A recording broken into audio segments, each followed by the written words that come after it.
no stoplights. Ano bang rules sa right of way rules?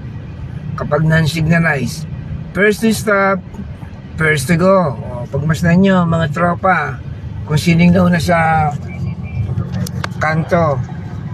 O yan. Tapos pagmasdan maigi yung mga ilaw. So yan, no, ako ay pinagbigyan. Yan, huminto yung nasa kaliwa, kanan. Yan, okay.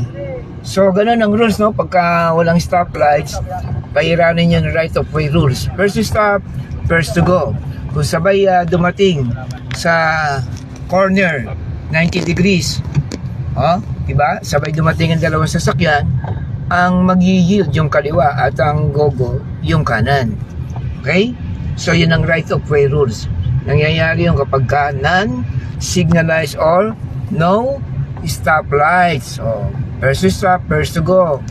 Kung sabay naman mag-yield o mag-give way yung kaliwa and then under yung kanan, yun ang may right of way, yun nasa kanan.